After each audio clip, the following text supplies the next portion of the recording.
नमस्कार. तुम्हाला माहिती आहे का, आपण जर कुकरमध्ये जर पार्लेची बिस्किट आणि इनो मिक्स करून टाकलं तर काय होतं तर काहीच नाही, आपल्याला छानसा सुंदर केक खायला मिळतो. कसा हा केक मी कसा बनवला ते पूर्ण पाहण्यासाठी व्हिडिओ शेवटपर्यंत नक्की पहा. आणि हो, चॅनलवर आलाच आहात तर लाईक, शेअर, सबस्क्राईब करायला विसरू नका. चला तर मग व्हिडिओला सुरुवात करूया. घेतलेले आहेत 2 पार्लेजी आणि 1 इनोचं पाकिट.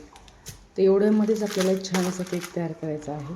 सगळ्यात सोपा आणि कमी साहित्यात होणार केक आपण घेणार आहोत. इथे आपण 2 पार्लेचे 10 वाले पॅक घेतलेले आहेत.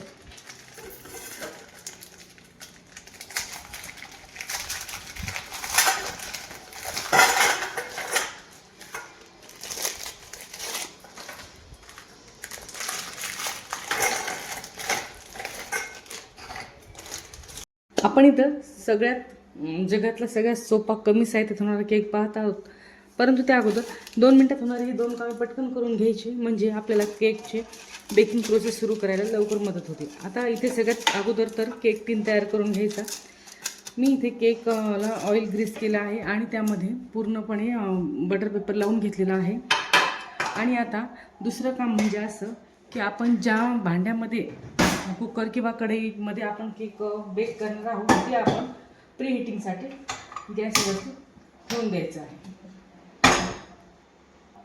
आता आपण बघूयात केकचं बॅटर कसं तयार करायचं. तर त्यासाठी इथे मी 2 पार्लेजीचे मोठे पाकिट घेतलेले आहेत. ते आपल्याला पूर्ण मिक्सरमधून बारीक करून घ्यायचे आहेत. थोडेसे त्याचे तुकडे करून घेतले म्हणजे मिक्सरमध्ये फिरवायला थोडे सोपे जाते. कधी जर लास्ट मिनिट तुम्हाला चहासोबत 4 वाजताच्या भुकेला, छोट्या भुकेला जर काही खायची इच्छा असेल गोड, तर तुम्ही हा केक बनवू शकता. तर आता आपण हे मिक्सरला बारीक करून घेऊयात.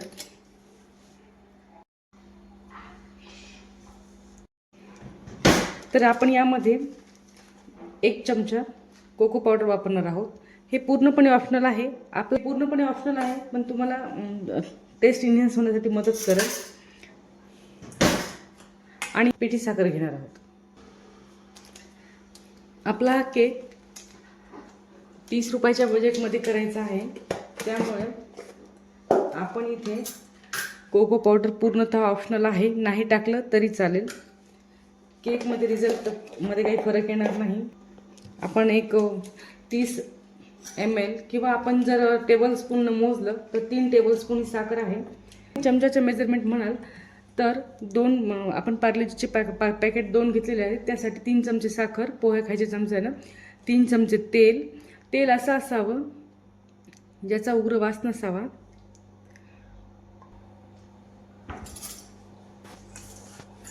आता हे आपण पूर्ण एकत्र करून घेऊयात.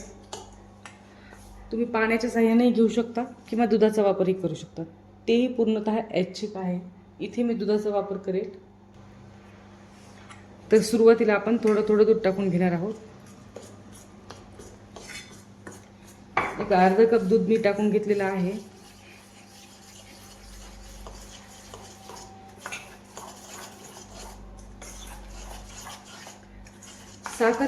साखरेचं प्रमाण कमी जास्त करू शकता, तेही पूर्णतः ऐच्छिक आहे. हे बिस्किट ऑलरेडी गोड असतात, त्यामुळे मी इथे 3 चमचे साखर घेतली आहे. तेही बऱ्यापैकी गोड होतील. जर तुम्हाला जास्त गोड आवडत नसेल तर कमी केली तरी चालेल. केकचं बॅटर आता आपलं रेडी आहे. आता यामध्ये आपण इनो ॲड करायचं आहे.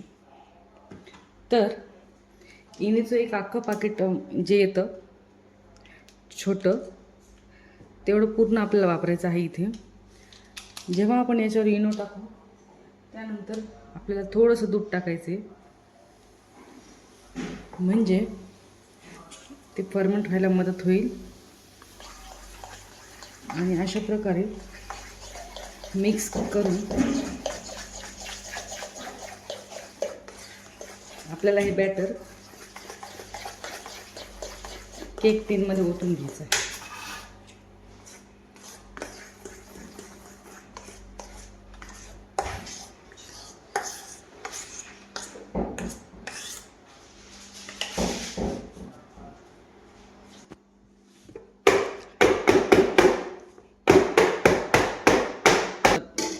30 मिनिटासाठी आता हा केक आपण बेक करायला ठेवून दिलेला आहे. 30 मिनिट झालेले आहेत आणि तर आपण अगोदर असं नाईफ घालून पाहूयात. एकदम क्लीन आलेला आहे, म्हणजे आपला केक हा परफेक्ट बेक झालेला आहे. आणि सॉरी, थोडंसं मी ड्रायफ्रूट्स नंतर टाकले होते, त्यामुळे मी अगोदर सांगायला विसरले. पण ड्रायफ्रूट आपण आपल्या इच्छेने टुटी फ्रुटी किंवा काही ॲड करू शकतो आणि केकची चव वाढवू शकतो. आता हा केक मी बाहेर काढून घेत आहे आणि थंड झाल्यावर आपण हा टिनच्या बाहेर काढूया.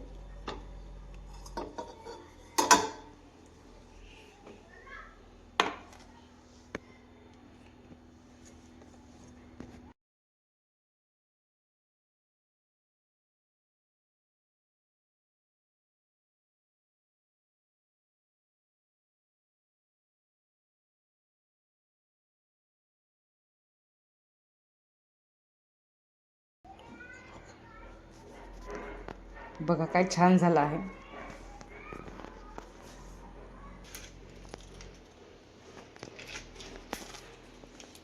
छान अशी जाळी आलेली आहे.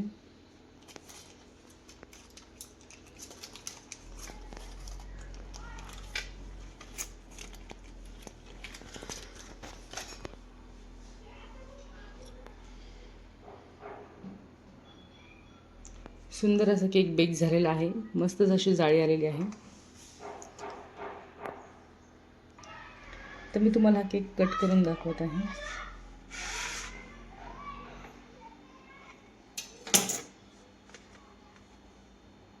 मस्तच झालेला आहे केक, एकदम सॉफ्ट आणि स्पॉन्जी झालेला आहे. चवीलाही अप्रतिम झालेला आहे, तुम्ही पाहू शकता.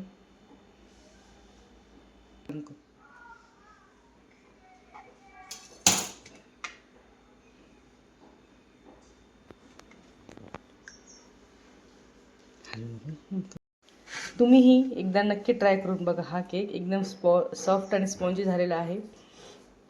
रेसिपी आवडल्यास लाईक, शेअर आणि सबस्क्राईब. भेटूया पुढच्या नवीन अशा माहितीपूर्ण व्हिडिओमध्ये. तोपर्यंतसाठी बाय.